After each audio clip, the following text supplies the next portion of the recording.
Segala puji bagi Allah Jallat azamatuh wa jalla jalaluhu, yang karena nikmatnya kebaikan-kebaikan menjadi sempurna. Kita tidak akan pernah bisa melakukan kebaikan. Kita tidak akan pernah terhindar dari kemaksiatan kalau Allah tidak menolong kita. Siapa sih kita jemaah? Walaula fadlullahi alaikum wa rahmatuhu ma zaka minkum min ahadin abada. Kalau bukan karena rahmat Allah dan karunia-Nya kepada kalian, tidak mungkin ada satupun manusia di antara kalian yang benar. Nggak ada. Walakin Allah yuzakki man yasha. Tapi Allah lah yang menyucikan siapa yang Allah kehendaki. Malam ini kita bisa berkumpul. Sebagian mungkin meninggalkan keluarganya, sebagian meninggalkan sedikit kesenangannya untuk datang ke rumah Allah, untuk duduk di tempat ini. Maka pujilah Allah dan bersyukurlah kepadanya. Allahumma a'inna ala dzikrika wa syukrika wa husni ibadatik. Allahumma salli wa sallim wa zid wa barik wa an'im ala sayyidina wa maulana Muhammadin wa ala alihi wa ashabihi wa man ittaba'ahum bi ihsanin ila yaumiddin. Ya Allah,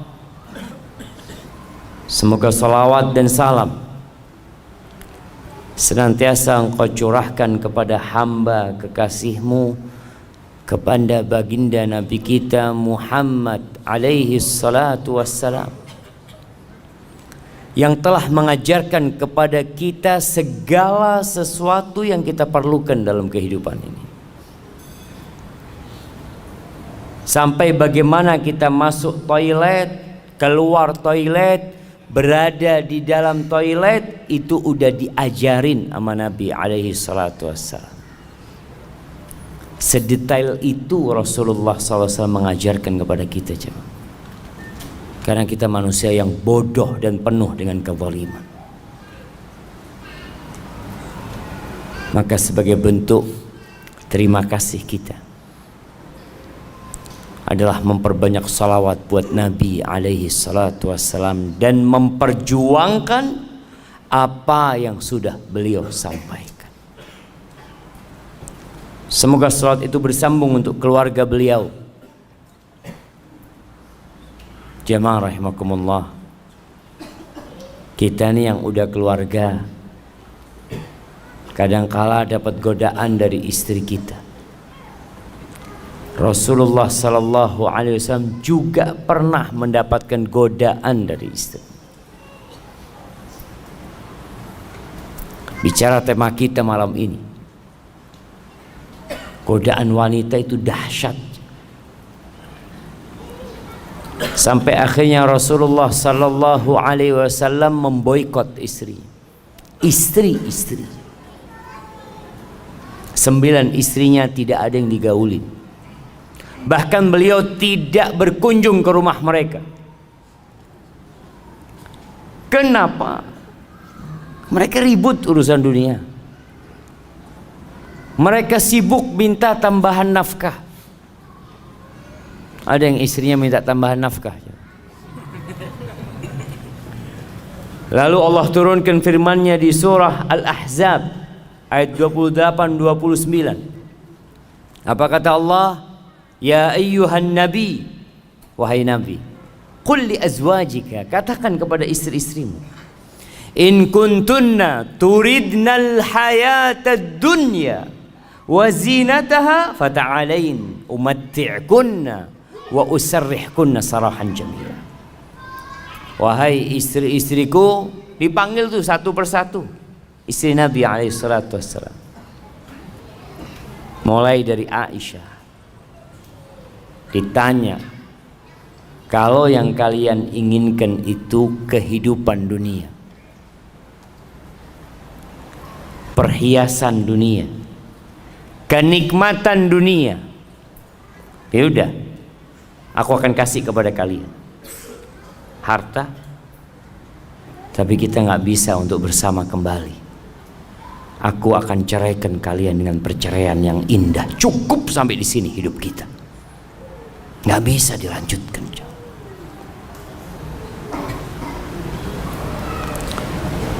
Wa in kuntunna turidna Allah wa rasulahu wad daral akhirah fa inna Allah a'adda lil muhsinati minkunna ajran 'azima. Tapi kalau ambisi kalian itu akhirat, Allah dan Rasulnya dan kehidupan akhirat, maka sesungguhnya Allah menyediakan bagi yang baik di antara kalian pahala yang besar.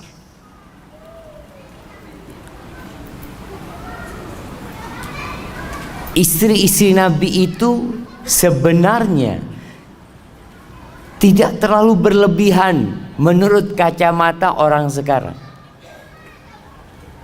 Apa sih yang diminta istri-istri Nabi? Mereka itu hidup susah. Seringkali Nabi SAW puasa sunnah karena di rumahnya tidak ada makanan. Bagaimana cerita Aisyah radhiyallahu taala anha, marra hilalun thumma hilalun thumma hilal wa lam yuqad fi baiti Rasulillah sallallahu alaihi wasallam nar.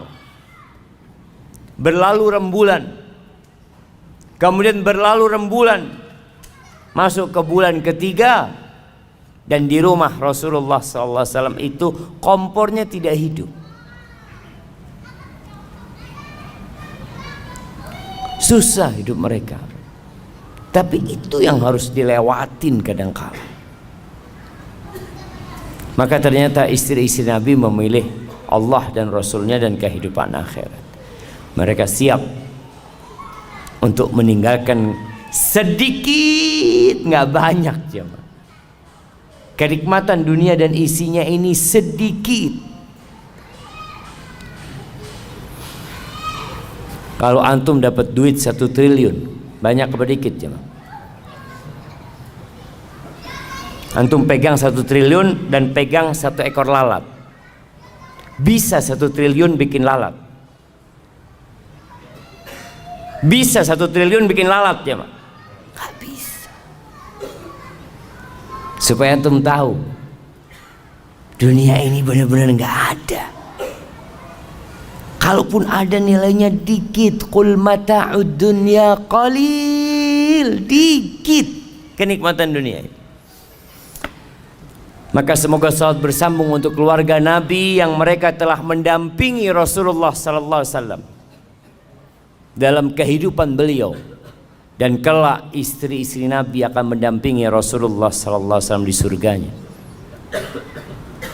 Dan semoga salat juga bersambung untuk keluarga Nabi, anak-anak Nabi, keturunan Nabi Muhammad sallallahu alaihi wasallam dan para sahabatnya serta orang-orang yang mengikuti jalannya.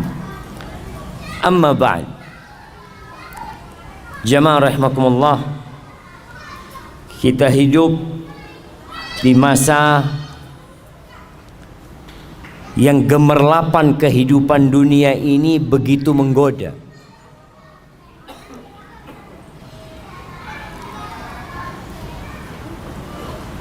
Kerusakan begitu mudah untuk didapatkan. Kemaksiatan yang dahulunya sulit untuk dikerjakan di masa sekarang ini mudah.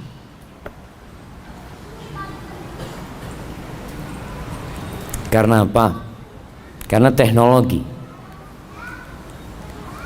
dan harta ada, fasilitas disediakan semuanya. Zaman dulu jemaah, jangan zaman dulu ya, tahun 90-an ke bawah, Itu yang punya motor itu hanya orang kaya aja. Yang bisa beli motor tuh orang kaya. Sekarang di mana-mana orang punya motor. Dulu orang mau berangkat ke tempat maksiat susah. Sekarang online. Diantar ke tempat maksiat. Nah, begitu mudah. Mau booking tempat maksiat di handphone bisa pilih. Na'udzubillah min dzalik. Maka waktunya kita berhenti sejenak, merenungkan kehidupan ini.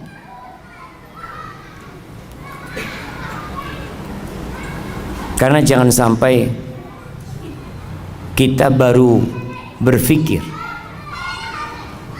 tatkala malaikat pencabut nyawa datang mencabut nyawa kita. Kita perlu mengingat, dan kewajiban setiap muslim untuk mengingatkan dirinya, untuk menghisap dirinya, dan mengingatkan orang lain. Tadi imamnya baca surat apa? Nah, surat yang rakaat pertama, Al-Insyiqaq. Apa kata Allah? Ya ayyuhal insanu innaka kadihun ila rabbika kadhan famulaqi. Masya Allah, datang hadiahnya. Anda tadi mau kasih hadiah sama yang jawab cuma kok nggak ada hadiahnya, malu Anda mau kasih hadiah. Nah, apa artinya ayat tadi yang kasih hadiah? Ya ayyuhal insanu, wahai manusia, innaka, sesungguhnya kamu, kadihun ila rabbika kadhan famulaqi. Siapa yang tahu artinya coba? Nah, fadhal berdiri antum. Gak usah ngelihat ke bawah, berdiri aja, berdiri. Kenapa harus ngelihat ke bawah? Nah, fadhal.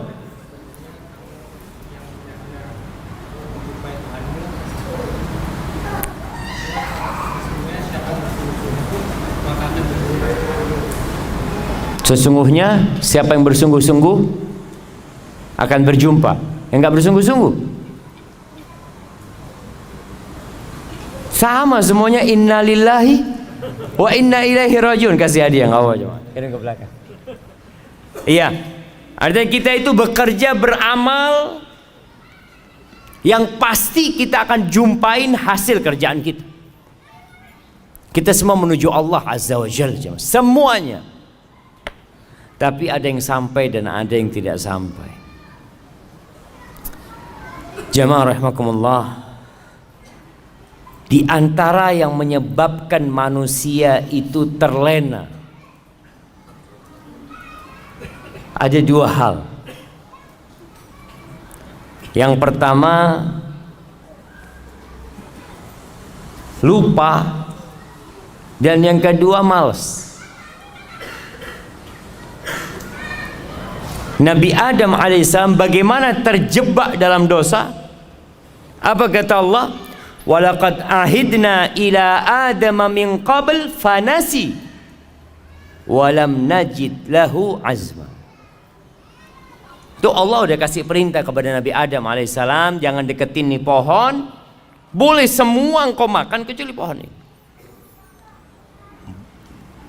Dan dikasih tahu hati-hati sama setan. Jangan sampai engkau tergoda sama setan. Ini musuhmu. Fanasi, lupa Nabi Adam alaihissalam. Karena setan pada waktu itu waqasamahuma inni lakum alaminan nasihin. Oh, setan itu kalau suruh kasih nasihat jamaah, sumpah-sumpah. Wallah, aku ini orang suka ngasih nasihat sama kamu. Ini pohon ini kalau engkau makan, engkau akan kekal. Jadi malaikat kau. Lupa Nabi Adam kalau ini musuh, kok percaya sama musuhnya. Walam najid lahu azma. Kita dapatin nggak ada semangat, malas. Ini Allah yang katakan.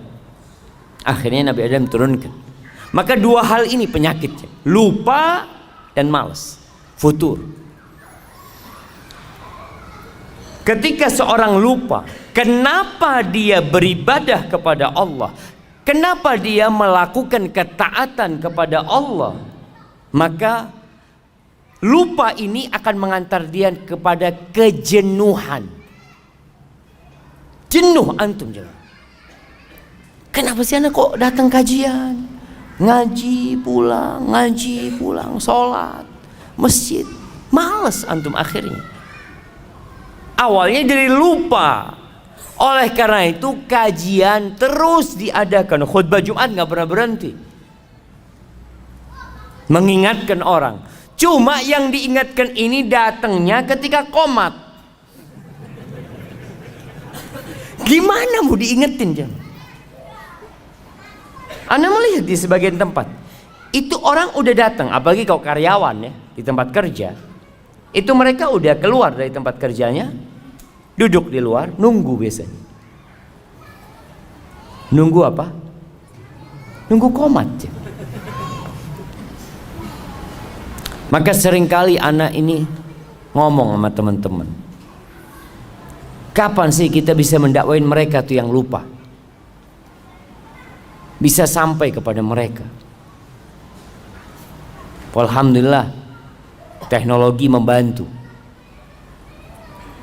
Sekarang bisa promosi video, clips atau ceramah-ceramah pendek itu.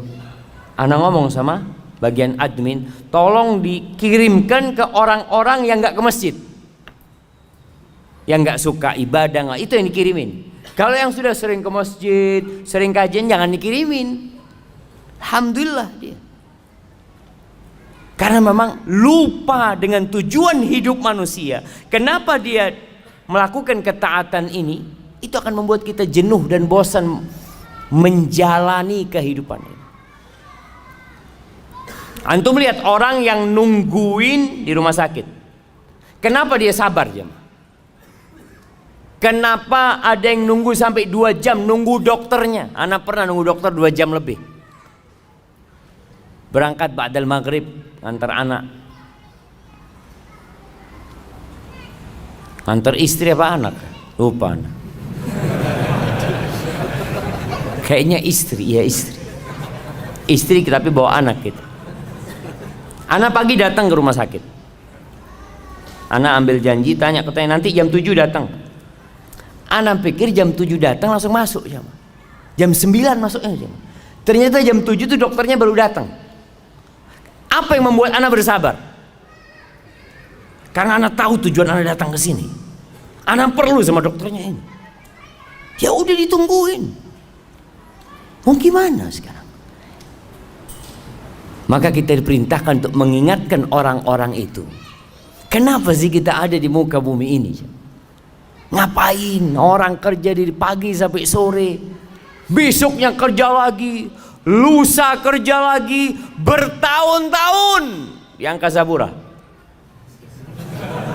Antum nggak bosan di Angkasa Pura?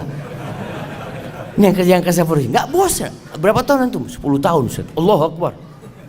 Nggak bosan? Enggak. Ustaz. Karena dia tahu dengan tujuan dia berada di tempat ini. Tapi tujuan diciptakan manusia, kadangkala orang lupa. Ahibati fillah, jelaslah Allah mengatakan wa ma khalaqtul jinna wal insa illa liya'budun. Tidaklah aku ciptakan bangsa jin dan manusia kecuali untuk beribadah kepadaku. Ma uridu minhum min rizq wa ma uridu an yut'imun. Aku nggak perlu mereka kerja kasih rezeki sama aku. Aku nggak perlu dari manusia untuk kasih makan kepadaku, kata Allah. Innallaha huwar razzaq dzul quwwatil matin. Sesungguhnya Allah yang maha memberikan rezeki dan dialah yang maha kuat dan maha perkasa. Dan Allah menciptakan isi bumi ini untuk kalian. Huwallazi khalaqalakum ma fil ardi jami'an.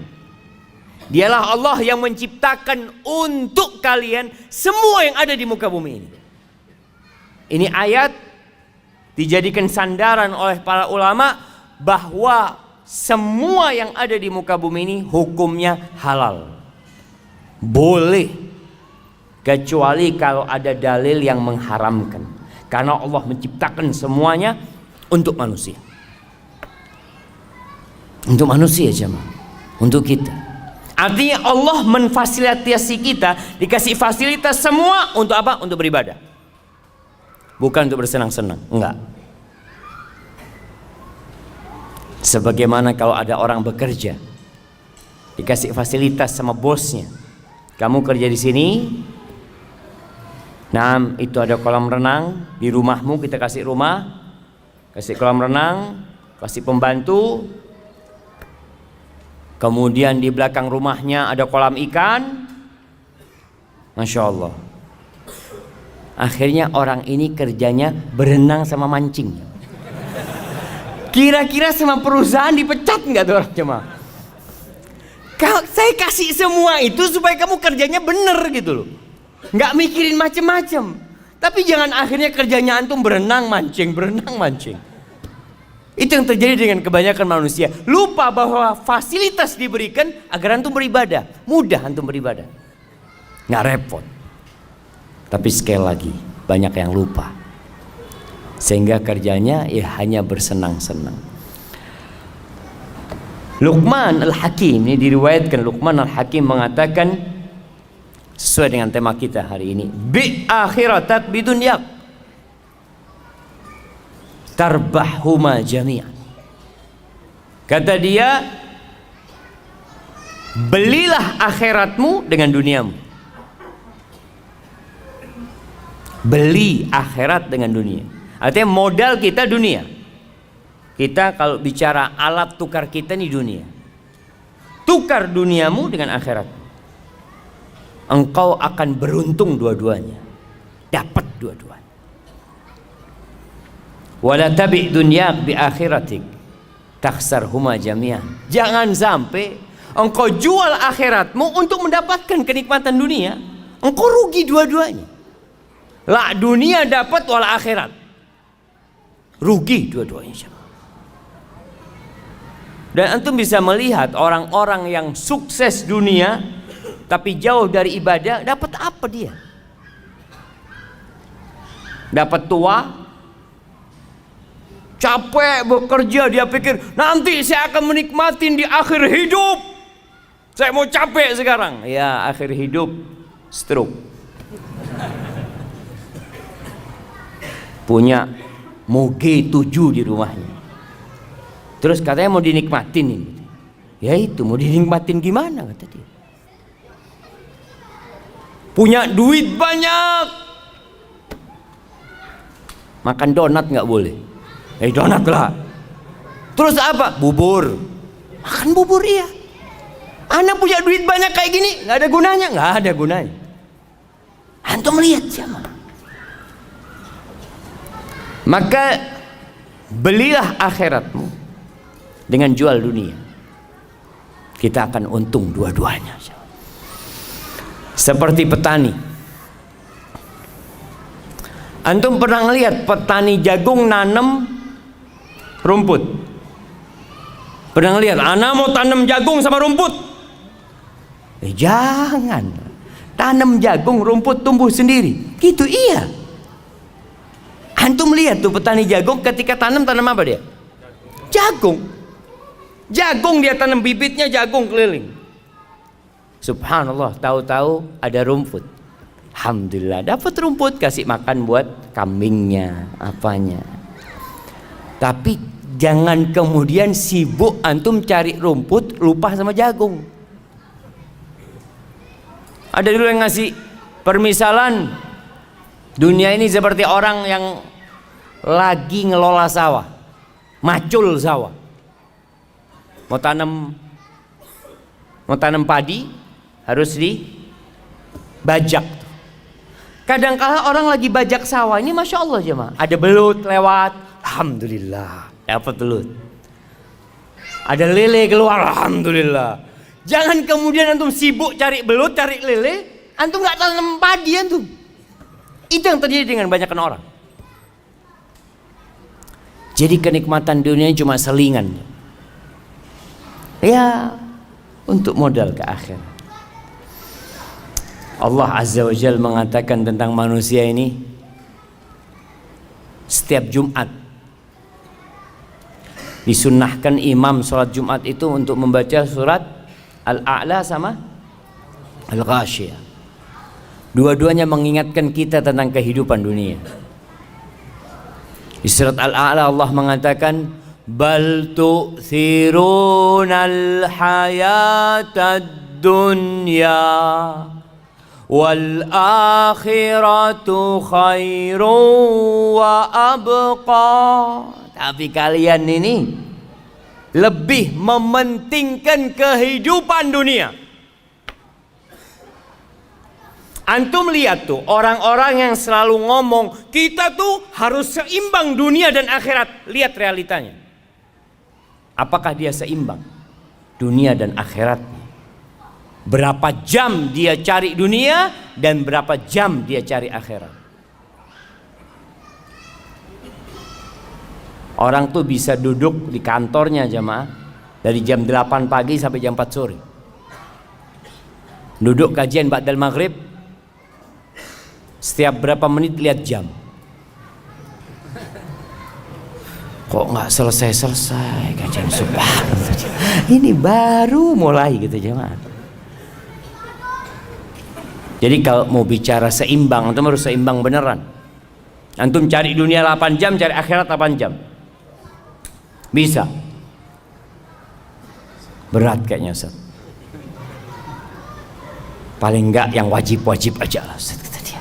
Nah, tuh banyak orang yang awalnya ngomong seimbang, terakhir dia wajib-wajib doang sudah jamaah. Padahal kalau urusan kerjaan dunia, lembur dia kerjakan jamaah. Bisa lembur sampai besok siap. Yang penting ada fulusnya. Tidak ada urusan dia jamaah. Siap kajian sampai subuh. Besok kerja Ustaz. Insya Allah. Lembur untuk akhirat itu nggak siap jamaah. Karena apa? Nggak ada fulusnya. Ana izin minum dulu jamaah.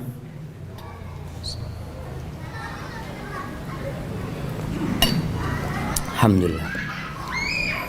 Kalian lebih mementingkan kehidupan dunia, padahal akhirat itu lebih baik dan lebih abadi, kekal jemaah. Banyak sih ayat-ayat dalam Quran yang menjelaskan tentang hakikat kehidupan dunia. Rasul sallallahu alaihi wasallam mengatakan, man kanatid dunya hammahu ja'alallahu faqrahu baina ainaihi. Barang siapa yang ambisinya dunia, salah. Barang siapa yang dunia ambisinya, sama apa enggak sama yang pertama aja? Beda. Memang dunia itu ambisi dia. Enggak ada dalam benak dia akhirat. Dia kerja, sekolah, mulai sekolah. Jangan bilang kerja, sekolah. Kenapa kamu sekolah? Ya, supaya dapat pekerjaan. Setelah dapat pekerjaan, ya kawin lah. Setelah kawin, punya anak. Terus punya rumah, punya ini tuh. Jadi dari awal itu akhirat tidak ada dalam benak dia aja. Dunia. Jadi pengaturan dalam otak dia itu dunia. Semua dihitung dengan fulus. Kalau antum tahu orang barat tuh punya istilah time is money. Itu dunia. Jadi kalau orang bicara ambisi dunia, waktu adalah uang.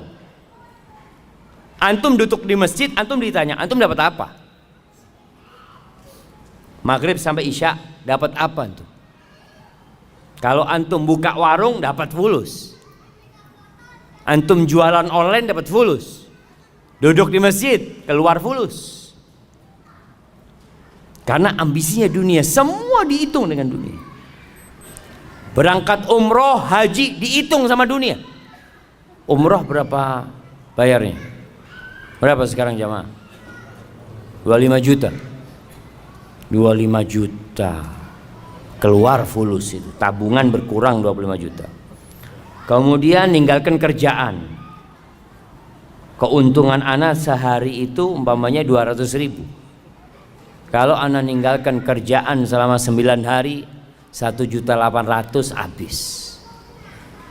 Belum kalau pulang nanti sakit, capek, nanti di sana masih beli oleh-oleh. Aduh, enggak lah, nggak usah umroh. Subhanallah, karena dia ambisinya dunia. Apa yang akan terjadi dengan manusia yang menjadikan dunia ambisi dia? Ja'alallahu faqrahu baina ainai. Allah jadikan kemiskinan itu di hadapan mata dia. Perasaan takut miskin itu ada di depan mata dia, jemaah. Baina ainai, subhanallah ya. Di antara kedua matanya, kata Nabi SAW. Seperti orang pakai kacamata, jemaah. Kemanapun dia memandang, ke atas, ke bawah, ke kanan, ke samping, yang ada takut miskin. Wasyattata alaihi syamlah, urusannya dicerai-beraikan. Enggak kelar-kelar urusan dia, jemaah. Ana sering sampaikan. Dulu ana berpikir orang yang kaya raya, yang sudah sukses itu akan lebih sering di soft pertama. Karena dia sudah selesai dia.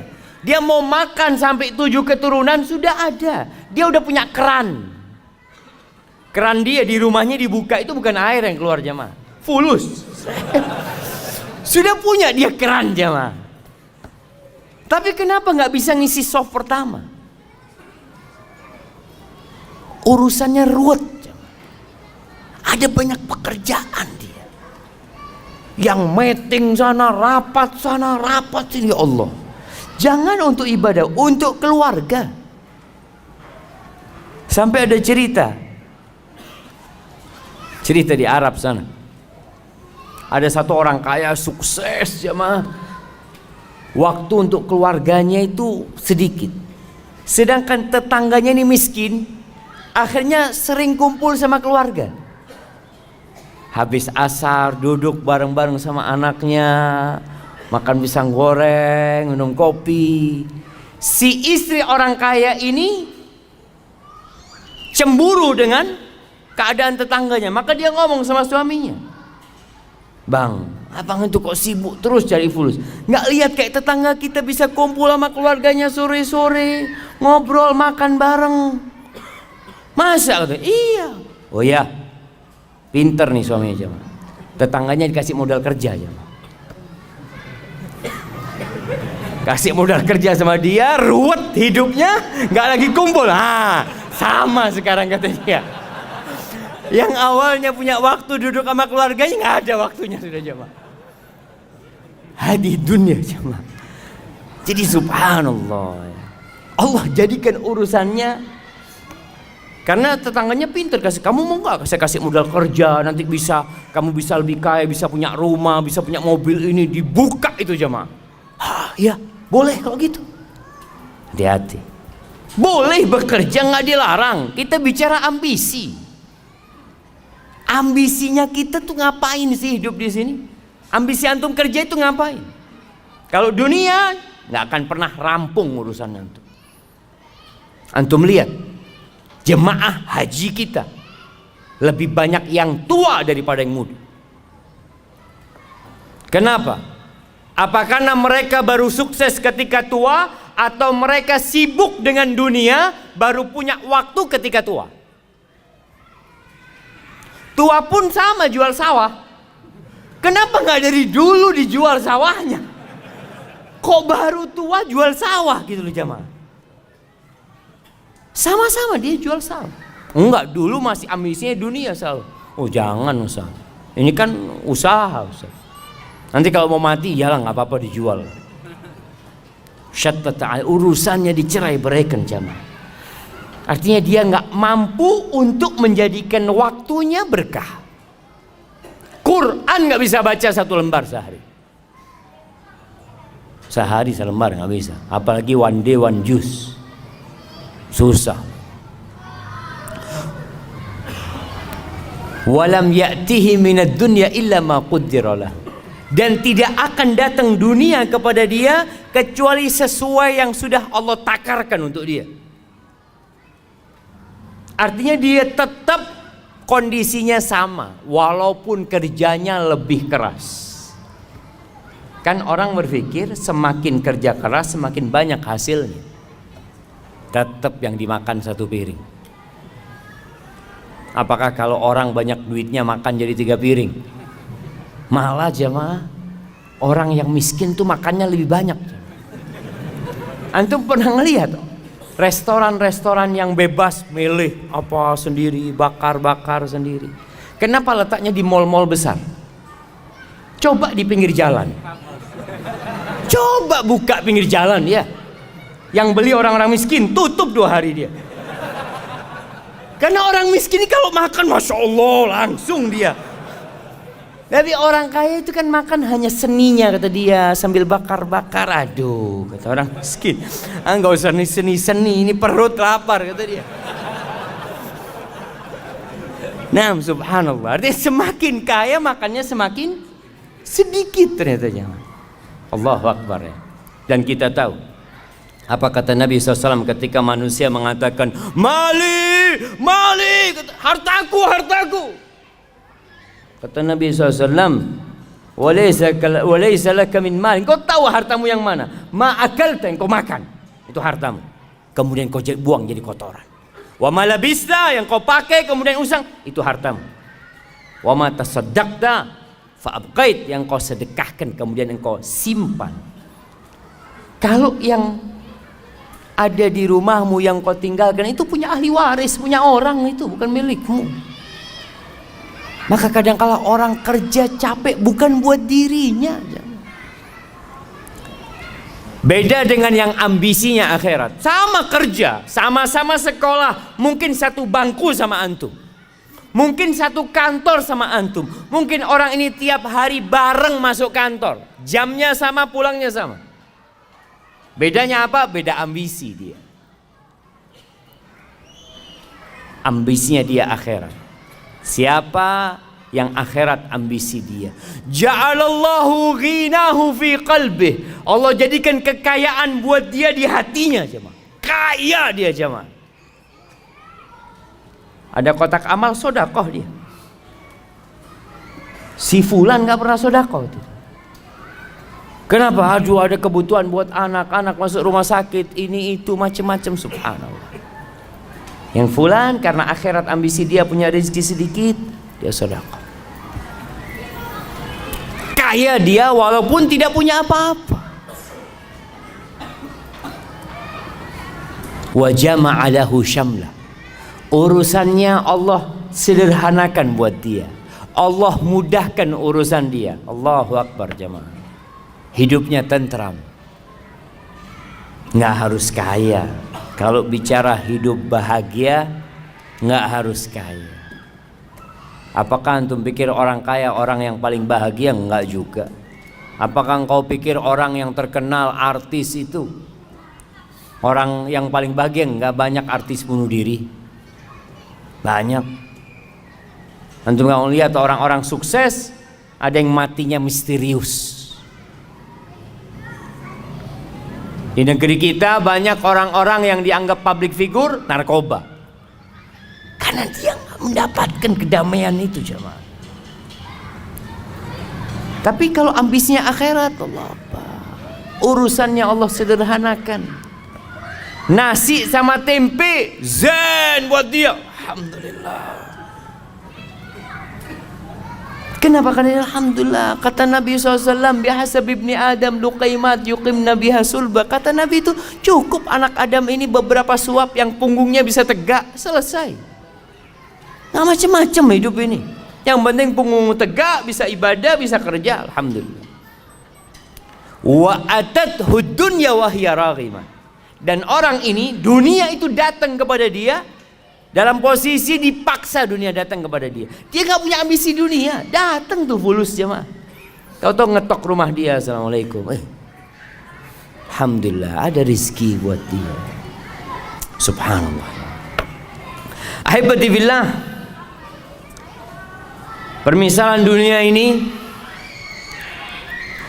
dikatakan oleh Nabi SAW. Nabi pernah berkata kepada seorang sahabat namanya Dhahhak bin Sufyan Al-Kilabi radhiyallahu anhu. Nabi mengatakan, "Ya Dhahhak, ma ta'amuka?" Dhahhak, makananmu apa sih? Qala ya Rasulullah, al-lahmu wal laban. Wahai Rasulullah, alaika salatu wassalam ya Rasulullah. Yang aku makan itu daging dan minumku susu. Qala thumma yasiru ila madza? Terus itu daging, itu susu jadi apa? Bingung Dhahhak kan. Jadi apa jemaah? Daging, antum kalau ngelihat ya, steak. Antum lihat steak yang dikasih macam-macam atasnya, ada bumbunya, makannya pakai garpu, satunya dipotong. Jadi apa nanti jemaah? Dhahhak nggak berani ngomong jadi kotoran. Masa sama Nabi SAW ngomong kotor? Subhanallah, adab dan etikanya para sahabat. Dia tidak ngomong jadi kotor. Dia mengatakan, ila ma qad alimta ya Rasulullah. Menjadi sesuatu yang engkau sudah tahu wahai Rasulullah SAW. Subhanallah. Itu adab dan etika para sahabat. Apa kata Nabi SAW? Fa inna Allah tabaraka wa ta'ala daraba ma yakhruju min ibni Adam mathalan lid dunya. Sesungguhnya Allah menjadikan apa yang keluar dari perutnya anak Adam itu permisalan untuk dunia ini jemaah. Dunia ini kayak gitu jemaah. Di riwayat lain, itu hadis tadi diriwayatkan oleh Imam Ahmad. Di riwayat Ibnu Hibban, Rasulullah sallallahu alaihi wasallam mengatakan, inna mat'am ibni Adam duriba lid dunya mathalan bima kharaja min ibni Adam wa in qazzahahu wa mallahahu fandur ma yasiru ilai. Walaupun makanan itu dikasih hiasan ya. Antum kalau makan di restoran-restoran bintang 5 ya, kadang-kadang kasih piring ada tutupnya, nanti masih keluar asap. Dibuka, Masya Allah, ada sayur-sayurnya yang kecil, di model bintang, di model gunung, model apa, makanan macam-macam, Masya Allah. Kata Nabi SAW, akhirnya jadi apa? Mau dibikin seperti apa? Oh, ada yang makanan muncung kayak gunung tadi itu jemaah. Ada yang warna merah, warna kuning, macam-macam manusia bikin makanan, jadinya apa? Kita tahu, hadhihi hiyad dunya. Itu dunia kita jemaah. Akhir dunia menuju kepada kerusakan. Rumah yang dibangun begitu indahnya, gedung-gedung yang tinggi. Di Jakarta antum lihat gedung-gedung itu modelnya macam-macam.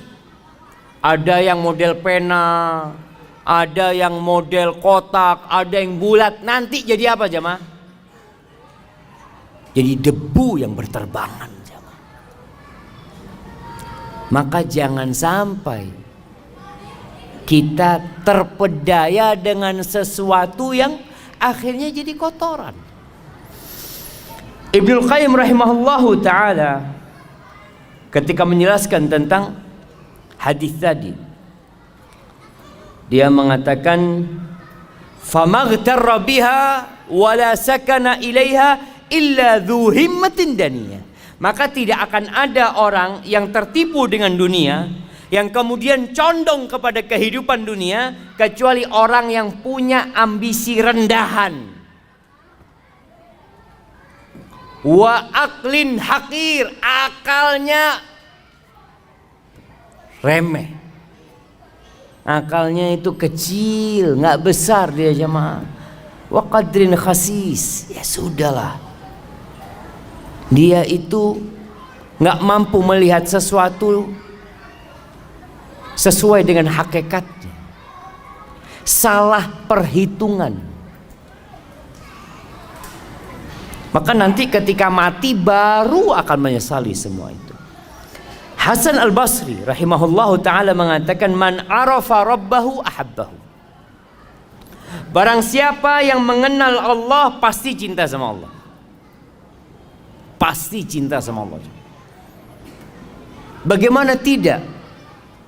Allah itu Ar-Rahman Ar-Rahim, Al-Malik, Al-Quddus, As-Salam, Al-Mu'min, Al-Muhaimin, Al-Aziz, Al-Jabbar, Al-Mutakabbir. Gimana kita gak akan cinta sama Allah Azza wa Jal, sedangkan kehidupan kita berasal darinya, semua yang kita makan berasal darinya.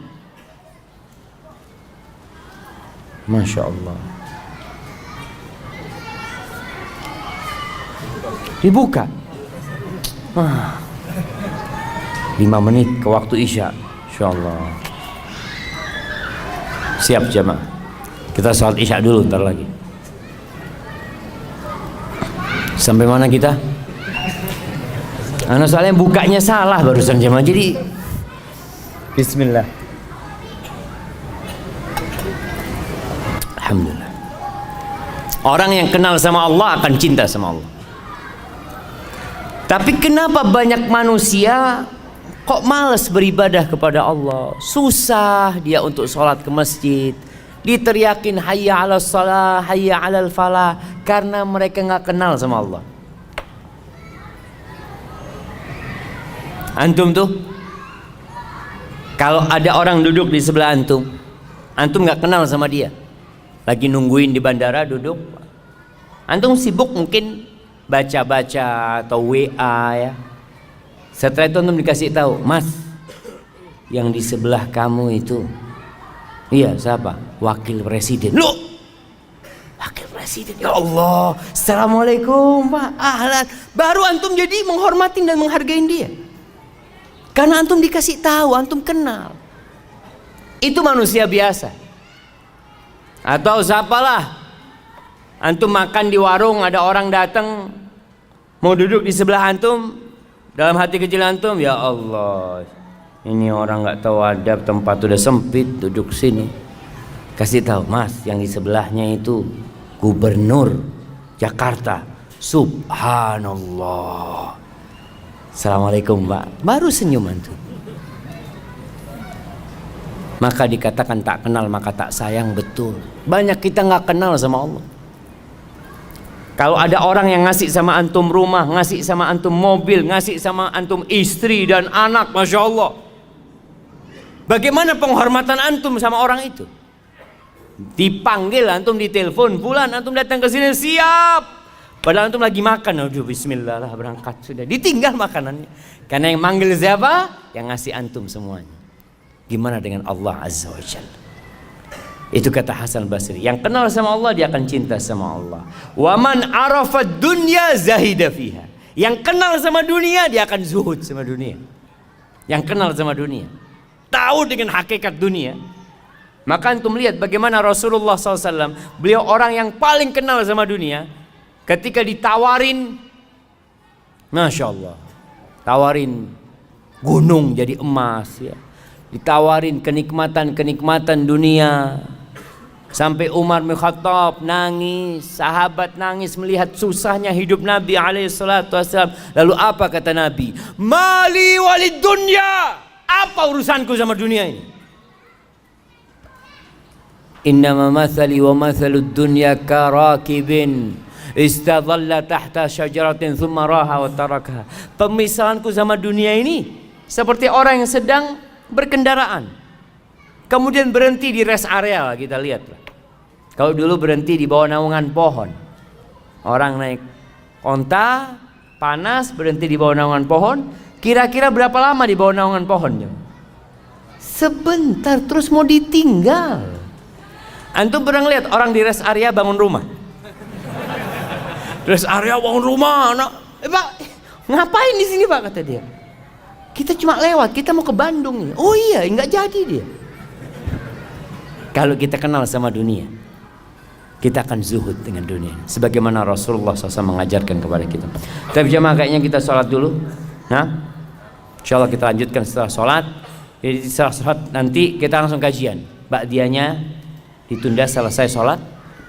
Selesai sholat setelah kajian atau di rumahnya nanti jemaah. Hadza wallahu a'lam bissawab.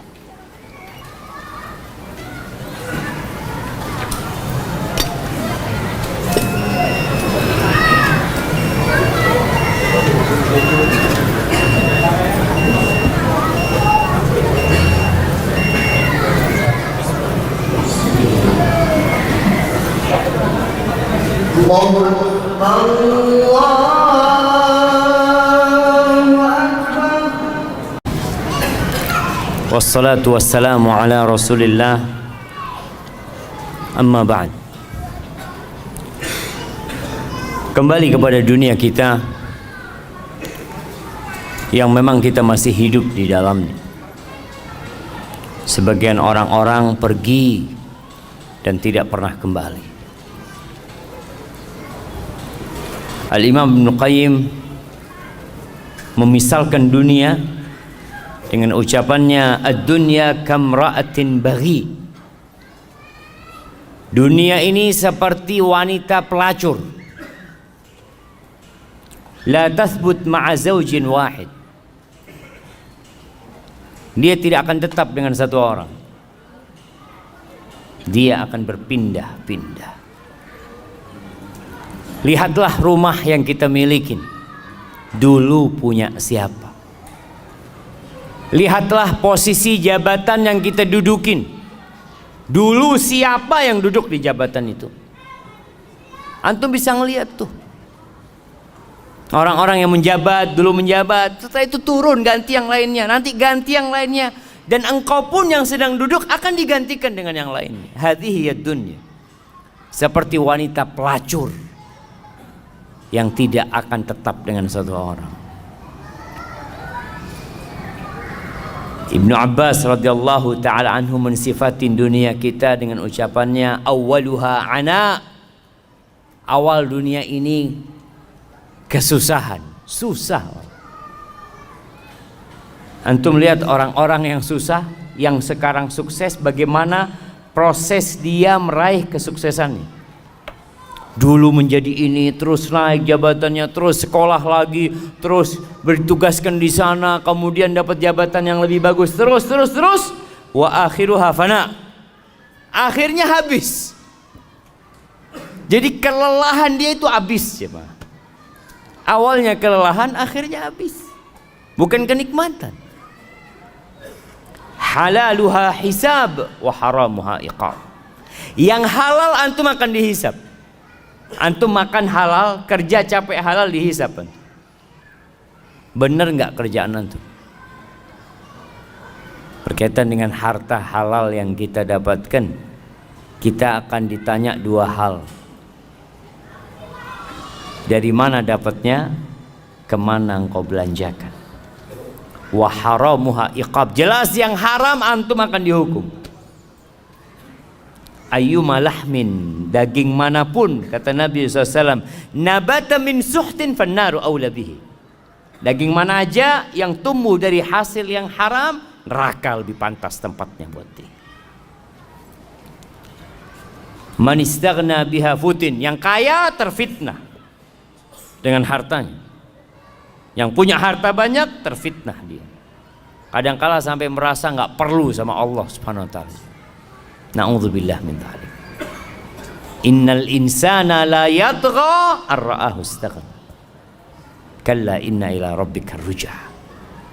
Orang tuh benar-benar melampaui batasnya, melakukan tindakan-tindakan yang konyol kapan? Ketika merasa cukup dia, udah kaya. Wa man iftaqar ilaiha hazin. Yang merasa perlu sama dunia akan hidup penuh dengan kesusahan dan kesedihan. hidupnya sedih terus. Melihat temannya beli mobil, anak kapan beli mobilnya? Melihat temannya menikah, ya Allah, ini teman sudah istri kedua, anak satu belum dapat. Insya Allah. Dunia. Wa man sa'alaha fatatu, yang berusaha untuk mendapatkannya akan kehilangan dunia itu. Tadi ketika ambisinya dunia itu akan kehilangan. Na'a anha wa man na'a anha atathu. Bahkan yang menjauh dari dunia, dunia itu akan datang sama dia. Wa man nazara ilaiha a'mathu. Barang siapa yang melihat kepada dunia dengan pandangan yang penuh dengan kesukaan kepada dunia ini, maka dia akan jadi buta, lupa dengan halal haram. Segala cara dia gunakan untuk mendapatkan dunia. Waman basra biha basratu, tapi yang berusaha untuk melihat dunia dengan pandangan yang sebenarnya, maka dia akan tahu dengan hakikat dunia. Jamaah rahimakumullah, ketika perang Uhud, para sahabat kalah, sempat menang, kemudian dikalahkan oleh musuh-musuhnya. Walaupun orang-orang musyrikin tidak berhasil menghabisi Rasulullah Sallallahu Alaihi Wasallam dan para sahabatnya, tapi banyak sahabat yang meninggal dunia. Apa sih penyebabnya? Subhanallah. Allah menyebutkan di surat Ali Imran ayat 152, walaqad sadaqakumullahu wa'dahu ittahussunahum bi'idhni hatta idza fashiltum wa tanaza'tum fil amri wa asaitum min ba'di ma arakum ma tuhibbun. Nih Allah janji dan Allah tepati janjinya. Bagaimana Allah berikan kemenangan kepada para sahabat ketika perang Uhud. Di awalnya Allah berikan kemenangan, tapi tatkala mereka gagal melaksanakan perintah Nabi Muhammad SAW, mereka bertikai. Ketika pasukan pemanah yang diperintahkan untuk tetap berada di tempat mereka, mereka mengatakan, mereka ribut di antara mereka sendiri. Udah, kita ngapain di gunung sini? Kita udah menang tuh. Tuh harta rampasan perang. Kita bantuin umat Islam, para sahabat yang lain untuk ngumpulin harta rampasan perang. Wa asaitum min ba'di ma arakum ma tuhibbun. Apa kata Allah? Minkum man yuridud dunya wa minkum man yuridul akhir. Di antara kalian ada yang ambisinya dunia dan ada yang ambisinya akhirat. Tsumma sarafakum anhum liyabtaliyakum. Akhirnya bukan dapat kemenangan, malah dapat kekalahan. Untuk apa? Untuk menguji kalian, supaya kita sadar. Ketika antum gagal dalam kehidupan ini untuk meraih sesuatu, itu sebuah peringatan dari Allah buat kita supaya kita jadi lebih baik lagi. Antum mau kejar sampai kemana? Kalau ada yang di PHK umpamanya dari tempat kerjanya, antum nanti akan di PHK selama-lamanya. Kalau sekarang antum di PHK masih punya rumah kadang-kala, nanti antum di PHK taruh di kuburan sama orang-orang. Selesai urusan. Dikatakan bahwasanya ada 4 racun. Ini seorang yang bijak menyebutkan ada 4 racun dan ada 4 penawarnya.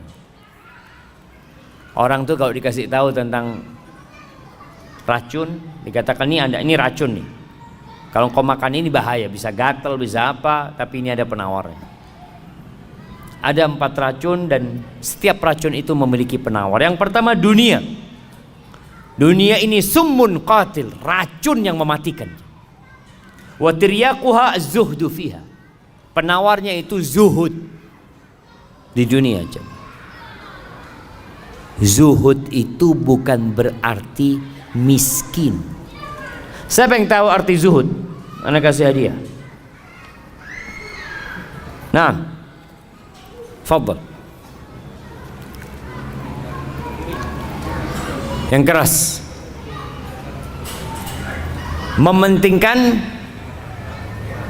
Mementingkan kehidupan akhirat. Baik. Yang lainnya sebelah kanan. Nah, Zuhud, Zuhud berusaha untuk meninggalkan urusan dunia. zuhud berusaha untuk meninggalkan urusan dunia. Nggak kerja maksudnya. Lebih mengutamakan ke urusan akhirat. Sama aja lah. Kasih hadiah yang kecilnya. Baik, yang lainnya. Fadhal. Zuhud itu adalah menempatkan dunia pada tangannya, kemudian menjadikan akhirat itu di hatinya. Zuhud itu menempatkan dunia di tangan dan akhirat di hati. Masya Allah. Lebih dalam lagi nih jemaah. Kasih yang besar nggak apa jemaah. Baik. Nah, fadhal belakang. Ya antum yang noleh ke belakang. Fadhal berdirilah biar kelihatan. Ini zuhud jemaah, berdirinya separuh. Nah, kenapa nggak berdiri? Masya Allah. Masya Allah. Fadhal kirim yang besar jemaah. Antum dengar jemaah? Tarku ma la yanfa' fil akhirah. Meninggalkan hal-hal yang tidak bermanfaat di akhirat. Itu zuhud. Dia tadi semuanya zuhud. Tapi karena anak hafal yang ini, anak kasih yang besar hadiahnya. Nah, itu definisi Syekh bin Utsaimin rahimahullahu taala ketika mengatakan az-zuhdu tarku ma la yanfa' fil akhirah. Meninggalkan segala sesuatu yang tidak bermanfaat di akhirat. Kalau harta bermanfaat di akhirat, antum cari harta. Tapi buat akhirat tadi jamaah. Kalau ternyata jabatan itu bermanfaat buat akhirat antum, antum kejar tuh jabatan. Tapi buat akhirat. Anak kayaknya Ustaz mau jadi ketua di KM masjid Ustaz. Antum jangan ambisi jabatan, bukan. Anak kalau jadi ketua DKM masjid, insya Allah anak makmurkan masjidnya. Artinya dia berusaha untuk meraih sesuatu yang bermanfaat buat akhirat dia, bukan buat dunia. Itu zuhud jemaah. Namun banyak yang memahami zuhud itu miskin, ya bajunya compang-camping. Enggak jemaah. Bisa jadi orang itu masya Allah dirut sebuah perusahaan, tapi dia zuhud. Bahkan ada orang-orang yang kaya raya nggak wajib zakat jemaah. Kaya raya nggak wajib zakat karena duitnya tiap bulan disodakohkan, sehingga pas penghitungan zakat nggak ada yang mau dizakatin, belum sampai nisabnya tadi. Barakallahu fikum. Anak kok buka ini ya, astagfirullah. Yang pertama tadi dunia, racun yang mematikan, penawarnya adalah zuhud di dalamnya. Yang kedua harta, mal. Allah mengatakan wa tuhibbunal mala hubban jamma. Harta ini racun. Bahkan kata Nabi alaihi salatu wasallam, likulli ummatin fitnah wa fitnatu ummati al-mal. Setiap umat itu ada fitnah dan fitnah umatku itu harta. Antum lihat pembunuhan yang terjadi, apa penyebabnya? Harta. Kakak beradik tidak bertegur sapa, apa sebabnya? Harta. Wallahi jamaah, kalau antum lihat bagaimana harta ini membuat banyak nyawa melayang, tali silaturahim terputuskan, racun harta ini. Terus apa penawarnya? Zakat dan sodako. Kalau antum sudah sodako, masa antum mau makan hartanya orang? Enggak lah, anak buat akhirat anak. Kalau bicara sodako nggak diterima kalau sodako dari yang haram, nggak ada gunanya antum. Maka bersihkan harta antum dengan zakat dan perbanyak sodako. Kemudian dikatakan termasuk racun itu al-kalam, ngomong. Ada orang itu dikasih bala suka ngomong, suka bicara. Terus apa penawarnya? Zikrullah, sering berzikir. Jadi antum kepingin ngomong, ahsan zikir. Kepingin ngomong lagi, ahsan zikir. Karena ada orang yang terfitnah ngomong terus kerjanya. Kalau nggak ngomong, sekarang ngomongnya pakai tulisan, komen terus kerja, masya Allah, antum nggak ada kerjaan gitu. Ya itu Zat, komentator dari dulu jamaah. Subhanallah, ana pernah dulu waktu masa ada Piala Dunia lah di mana. Setiap negara itu kan kirim apa? Pemainnya jemaah. Kemudian karikatur di koran itu Indonesia bukan kirim pemain, kirim komentator. Iya. Ada yang suka ngomong, suka memberikan komentar, dan ana rasa obat dari komentar ini adalah zikr. Udahlah, jangan semua dikomentari. Untuk mengucapkan Masya Allah, Subhanallah, Astagfirullah, Allahu Akbar, itu akan lebih indah. Kemudian yang termasuk racun ini al-qadha, hakim yang memutuskan. Orang itu kalau dapat jabatan itu, Allahu Akbar, dikatakan orang yang dikasih jabatan apalagi jadi hakim itu disembelih tanpa pisau. Jabatan dia sangat menakutkan. Terus gimana Ustaz? Apa penawarnya? Adil. Berbuatlah yang adil sudah. Anak kemarin membaca berita ada hakim yang dibunuh. Ya, konsekuensi ketika seorang menegakkan keadilan, mungkin nyawa antum yang akan melayang. Tapi mau tidak mau, kehidupan ini nggak lama. Kalau nggak besok, lusa kita akan mati. Jamaah rahimakumullah, Utsman bin Affan radhiyallahu anhu diriwayatkan mengatakan, hammud dunya zulmatun fil qalb. Ambisi dunia itu menyisakan kegelapan di dalam dada, di dalam hati. Antum nggak bisa tidur, bingung. Ketika mikirin dunia, wallahi antum bingung. Wa hammul akhirah nurun fil qalb. Tapi ambisi akhirat itu cahaya di hati. Jadi ketika antum berambisi untuk akhirat, terang antum melihat jalan hidup ini jemaah. Terang. Antum tidak akan berada dalam kegelapan. Dan yang terakhir, berkaitan dengan tema kita hari ini, Rasulullah sallallahu alaihi wasallam banyak berdoa. Mengatakan Rabbana atina fid dunya hasanah wa fil akhirati hasanah wa qina adzabannar. Antum perbanyak nih doa. Kalau kita lihat dari doa ini, kalau persentasenya jemaah, doa ini 3 bagian yang disebut dengan doa sapu jagat. Yang pertama, Rabbana atina fid dunya hasanah. Ya Allah, berikan kepada kami kebaikan di dunia. Apa kebaikan di dunia? Berbagai macam penafsiran para ulama, ada yang mengatakan ketaatan kepadamu ya Allah, bisa beribadah kepadamu. Itu kebahagiaan di dunia. Memiliki harta yang membantu kita untuk meraih akhirat kita. Artinya kita hidup di dunia perlu kebahagiaan, tapi semuanya yang mengantarkan kepada akhirat.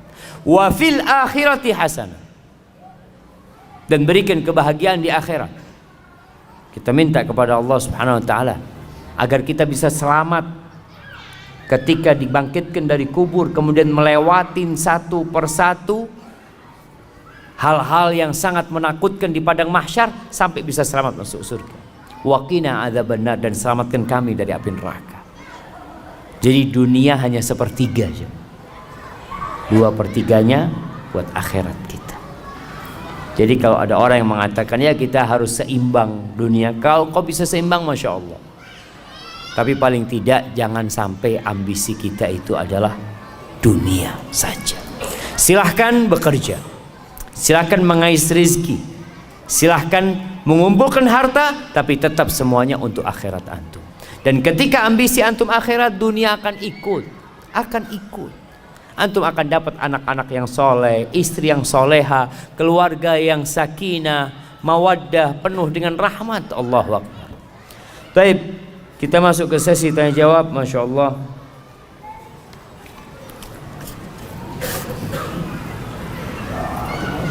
Ini niat jamaah sampai di print sama dia.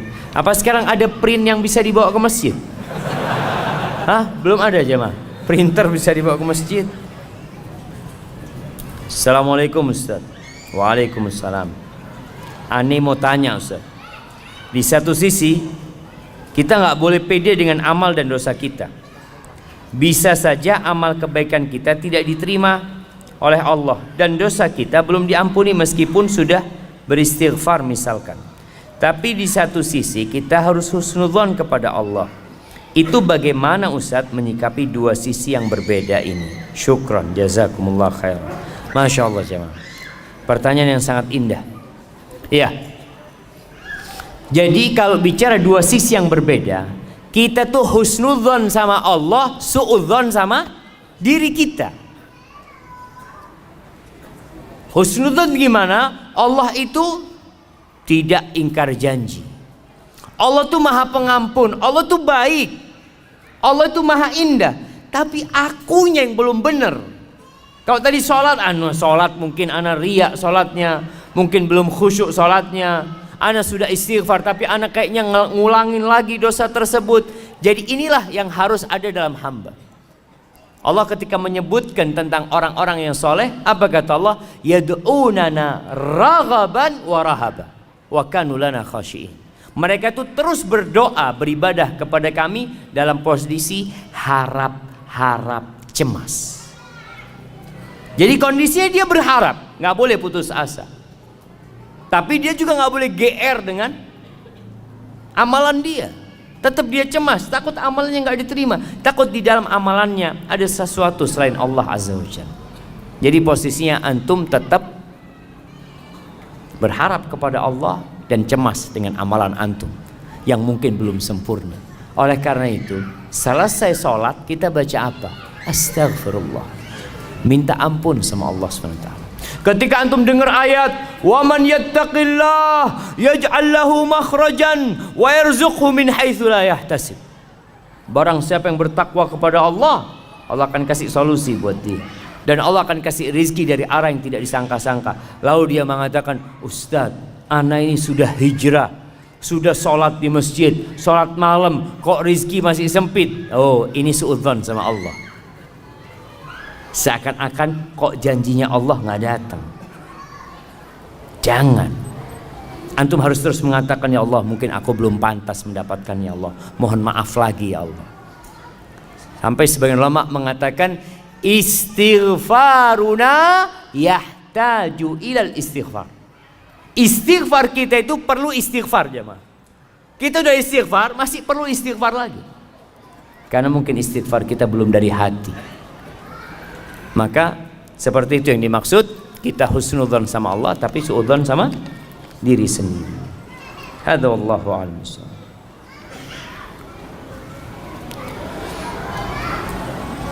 Ustadz, mohon nasihatnya. Bagaimana sikap kita dengan sudah bolehnya jam pulang kantor? Dengan sudah bolehnya jam pulang kantor, tetapi belum bisa pulang karena khawatir dengan pimpinan di kantor dianggap tidak loyal. Bahkan di kemudian hari disindir-sindir jika pulang lebih awal sesuai jam kantor. Syukran Ustaz, jazakumullahu khairan. Dan nasihat untuk pemimpin tersebut Ustaz. Barangkali beliau hadir juga.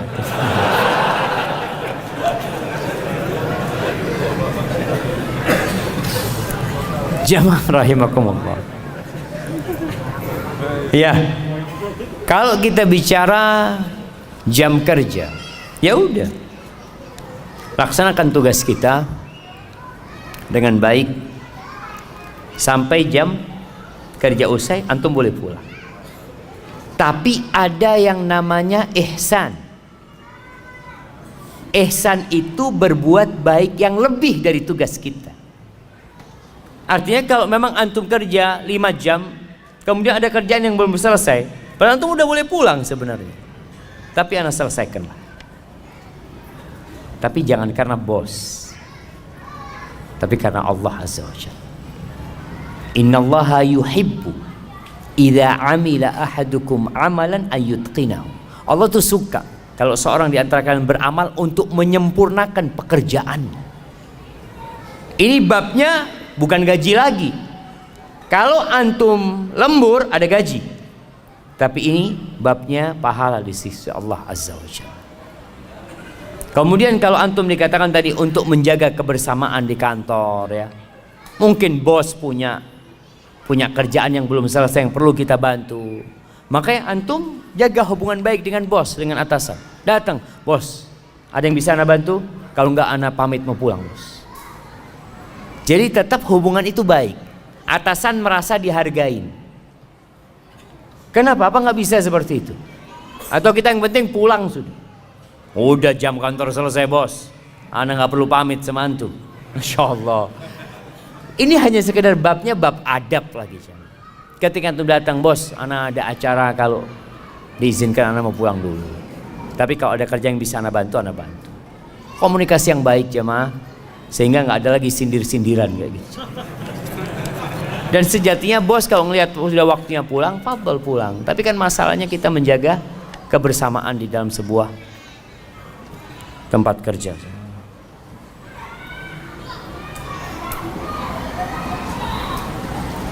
Assalamualaikum Ustaz. Saya seorang penanggung jawab di toko dan dari manajemen menyuruh wajib memasang aksesoris pernak-pernik Natal di toko yang saya pimpin. Apa sikap yang harus saya lakukan? Jazakallahu khairan. Ahibati fillah, kita ini hidup di negeri yang beragam agamanya, dan alhamdulillah keberagaman itu bukan hal yang baru di dalam Islam. Di kota Madinah pun, Masya Allah, Rasulullah SAW bertetanggaan bukan dengan orang Nasrani, tapi dengan orang Yahudi yang terkenal permusuhannya dan kedengkiannya kepada umat Islam, tapi saling menghargai. Namun kalau urusannya ibadah, ini urusannya dengan ibadah mereka, maka kita hendaklah tidak ikut-ikutan dalam peribadatan mereka. Karena ini urusan dengan akidah, keyakinan. Natal itu merayakan hari kelahiran anak Tuhan. Sedangkan kita mengatakan qul huwallahu ahad, Allahu samad, lam yalid wa lam yulad wa lam yakul lahu kufuwan ahad. Maka para ulama berbincang tentang hal bolehkah kita ikut serta merayakan. Merayakan itu macam-macam. Salah satunya dengan tadi membuat sebuah, ya kalau bicara pasang aksesoris yang mengingatkan kalau ini memang adalah menyambut hari Natal mereka. Yang Nasoro silahkan yang Nasoro mengadakan, membuat hal itu. Tapi yang Muslim la jam. Karena kita diajarin sama Allah, lakum dinukum waliyadin. Dulu jemaah, orang-orang musyrikin itu kebingungan bagaimana menghadang derasnya arus orang masuk Islam. Kebingungan mereka. Dan orang-orang yang masuk Islam itu nggak bisa keluar dari Islam. Yang benar Islam. Di masa Nabi Muhammad SAW, Abu Sufyan ditanya, adakah orang Islam? Yang tanya siapa? Raja Romawi, Herakles. Adakah orang yang masuk Islam kemudian keluar karena benci sama agamanya? Benci sama agamanya? Nggak ada. Nggak ada. Bilal disiksa seperti itu, nggak keluar dari Islam. Sumayyah dibantai, disiksa sampai mati, nggak keluar dari Islam.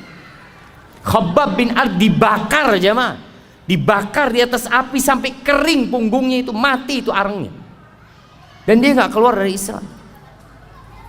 Bingung orang-orang musyrikin. Kata Herakles mengatakan, kadzalikal iman idza khalatat basyashatuhul qulub. Iman tuh kalau sudah bercampur dengan relung-relungnya hati, nggak bakal keluar. Kalau yang murtad itu memang belum masuk ke dalam iman. Orang-orang musyrikin kebingungan menghadapi kaum muslimin. Akhirnya dia datang kepada Nabi Muhammad SAW menawarkan, gimana? Kita daripada ribut-ribut, sudahlah. Kami sembah Tuhanmu setahun, tahun depan kamu sembah Tuhan kami. Mereka tuh nggak cinta sama Tuhan mereka. Mereka siap untuk tukar-tukaran Tuhan. Iya.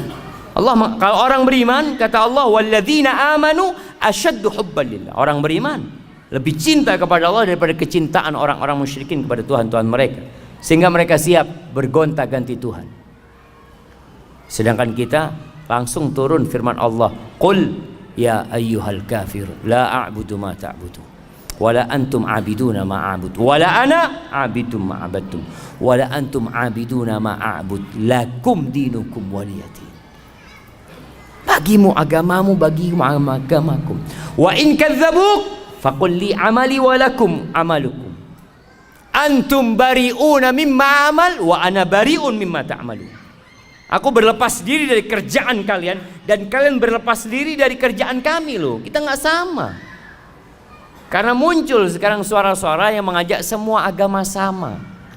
Nggak sama, jemaah. Jangan disamakan. Kita hidup beragam, kita toleransi, kita menghargai non-muslim, kan monggo. Jangan sampai ada lagi bom-bom gereja seperti yang terjadi beberapa tahun yang lalu. Nggak ada, jemaah. Islam menghargai mereka beribadah selama mereka tidak memerangin, bertetanggaan dengan mereka. Mereka punya anak, kita ucapkan selamat, nggak apa-apa. Antum kasih hadiah, kasih oleh-oleh buat anaknya, kasih pakaian, ini toleransi. Tapi kalau anaknya Tuhan yang lahir, enggak. Iya jemaah, kita katakan enggak. Afwan, akidah ana mengatakan Allah itu ahad, lam yalid walam yulad, jelas. Kalau antum yang punya anak, anak kasih hadiah, anak ucapkan selamat. Itu Islam seperti itu. Kemudian ada orang, oh enggak toleransi. Anak ingatkan, baca sejarah sampai hari ini, siapa sebenarnya yang mengajarkan toleransi kepada dunia? Siapa sebenarnya? Dan siapa yang sebenarnya intoleransi? Andalusia, bukti toleransi dan intoleransi. Spanyol itu bukti toleransi dan intoleransi. 800 tahun umat Islam ada di sana, orang-orang Nasara hidup damai, aman, dan tidak dipaksa masuk Islam. Tidak dipaksa masuk Islam. Dan orang-orang Nasara di dalam negeri Islam tidak dipaksa pakai bajunya umat Islam. Enggak.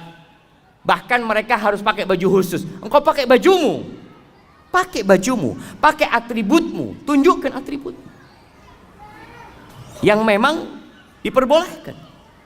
Jadi nampak ada perbedaan jemaah. Ada muslim, ada non muslim. Nggak dipaksa, oh kamu non muslim harus pakai bajunya umat Islam, harus pakai peci apa? Enggak. 800 tahun umat Islam di sana, orang-orang Nasara hidup damai. Hanya dalam hitungan beberapa tahun, nggak sampai 10 tahun mungkin jemaah, Ratu Isabella dan Raja God menguasai Andalusian. Tidak ada satupun muslim di Spanyol. Imam mereka dibunuh dan dibanteng, tidak mau masuk Nasara, atau mereka diusir, atau mereka masuk ke dalam agama mereka. Itu gambaran toleransi dan intoleransi. Berangkatlah antum ke Palestina, lihat bagaimana toleransi umat Islam sejak Umar bin Khattab menerima kunci Masjidil Aqsa. Umar terima tuh kunci Masjidil Aqsa. Orang-orang Nasara hidup damai.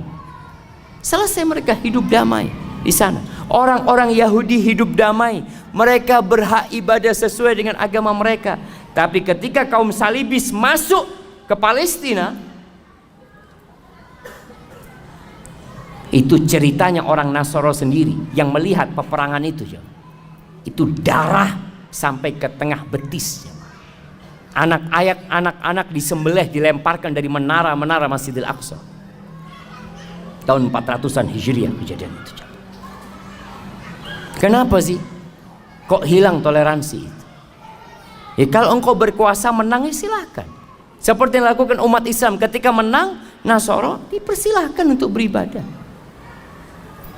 Dan berbeda ketika Salahuddin Al-Ayyubi kembali menguasai Masjidil Aqsa. Apakah dia balas dendam, dibunuh kembali itu anak-anak orang Nasara? Lah. Jangan anak-anak orang Nasara, pemimpin kaum salibis disuruh pulang, fadhal kau pulang sudah. Dan subhanallah jamaah. Maka kalau bicara toleransi, Islam mengajarkan toleransi. Kalau ada mungkin oknum umat Islam yang melakukan ya pengrusakan, dia tidak mengatasnamakan Islam, pribadi dia. Tapi ingat, kita jaga kebersamaan kita di negeri ini. Kita tunjukkan bahwa Islamlah yang mengajarkan toleransi. Dan semoga Allah Azza wa Jalla menjadikan kita orang-orang yang menegakkan agamanya. Hadza wallahu a'lam. Ustaz, bagaimana dengan ambisi jabatan? Karena dengan jabatan bisa memperoleh gaji besar agar bisa pergi haji dan umroh. Masya Allah. Kalau ambisinya haji dan umroh, tafadhal. Tapi jangan sampai setelah dapat jabatan beli motor baru antum. Umrohnya nantilah kalau udah beli motor. Antum ambisinya benar-benar akhirat, tunjukkan kepada enggak ya Allah, aku nggak ada urusan apa-apa sama dunia ini. Aku hanya ingin berangkat umroh dan haji. Aku udah rindu kami berangkat umroh dan haji. Tapi itu harus dibuktikan jemaah. Bagaimana maksud hadis tentang setelah makan bawang jangan mendekati masjid? Saya belum paham, Ustaz. Jamaah rahimakumullah, masjid ini tempat berkumpul, tempat beribadah. Dan Rasul sallallahu alaihi wasallam mengatakan innal malaikata tata'adza mimma yata'adza minhu ibnu Adam. Malaikat itu terganggu yang manusia terganggu dengan. Salah satunya adalah aroma yang nggak enak,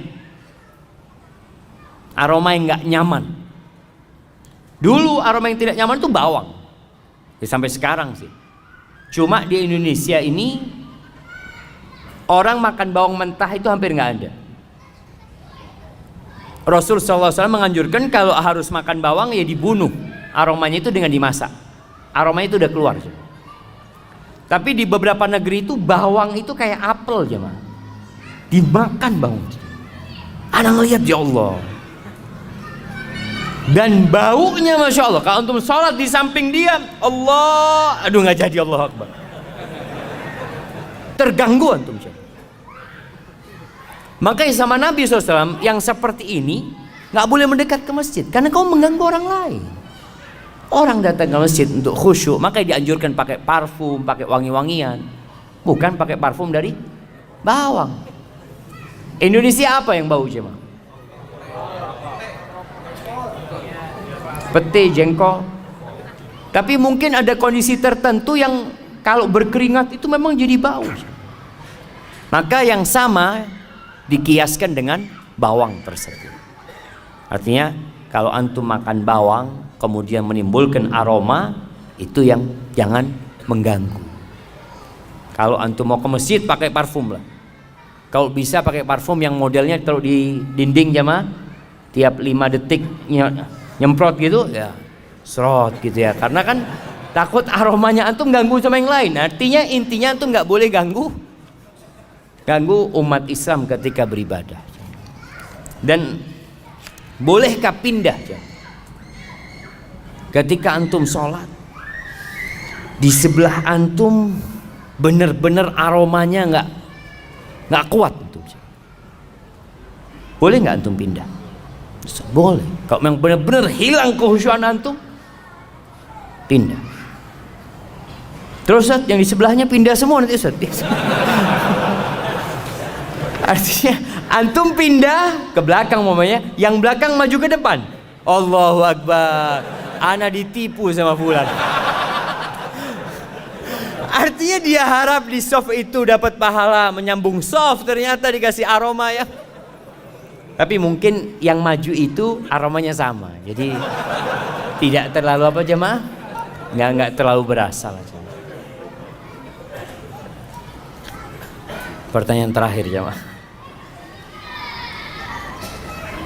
Ustadz, ana mau bertanya Ustadz. Saat ini ana dan suami alhamdulillah sudah mengenal sunnah. Tapi suami ana kalau dibangunkan sholat subuh susah banget Ustadz. Sampai pernah ana nyerah untuk bangunkan sholat. Apakah harus dengan cara keras Ustadz? Agar suami ana tidak susah dibangunkan. Walaupun susah pada akhirnya sih tetap sholat Ustaz. Tapi jalannya kalau sudah adzan sudah selesai. Mohon nasihatnya Ustaz agar ana tetap sabar membangunkan suami ana sholat subuh. Syukran Ustaz. Allah Azza wa Jal berfirman, wa'mur ahlaka bis salati wastabir 'alaiha. Perintahkan keluargamu itu untuk sholat dan sabarlah menghadapinya. Ini perintah sejatinya buat suami kepada istri dan anak-anak. Karena dia pemimpin, dia yang tanggung jawab. Tapi apakah kalau istri melihat suaminya tidak sholat kemudian dia diamkan? Enggak. Ada bab namanya watawasau bil haq, saling mewasiatkan dalam kebenaran dan kebaikan. Bahkan Rasul SAW menceritakan tentang seorang istri yang membangunkan suaminya untuk sholat malam. Yang kalau suaminya nggak mau bangun, dia percikan air. Tinggal sekarang bagaimana membuat suami bangun subuh. Kadangkala suami nggak bisa bangun karena tidurnya terlalu malam. Ada sebabnya. Maka sebabnya inilah yang dihilangkan. Yang kedua, mungkin ada cara yang lebih elegan bangunkan suami. Bikinkan kopi. Bang, cium nih bang. Aduh.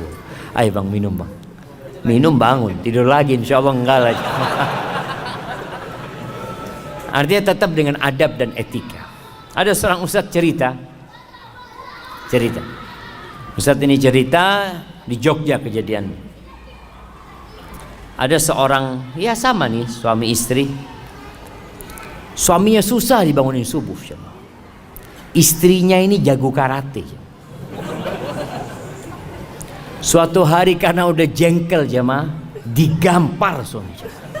Itu langsung bangun suami jemaah. Nggak pernah lagi kalau istrinya bangunin, bang, langsung bangun dia. Tapi nggak boleh jemaah. Dosa yang seperti itu jemaah. Kita tetap dengan cara yang baik, jangan ditiru gitu loh. Seperti itu. Ana mohon maaf jemaah, banyak pertanyaan yang tidak bisa dijawab. Mudah-mudahan lah antum bisa tanyakan kepada ustadz yang lainnya. Itu yang bisa Anda sampaikan pada kesempatan kali ini. Apabila benar yang Anda sampaikan itu dari Allah Azza wa Jal, kalau ada yang salah dan kurang berkenan, itu dari diri Anda pribadi. Allah dan Rasul yang terbebaskan dari kesalahan itu. Subhanakallahumma bihamdika asyhadu an la ilaha illa anta astaghfiruka wa atubu ilaik. Assalamualaikum warahmatullahi wabarakatuh.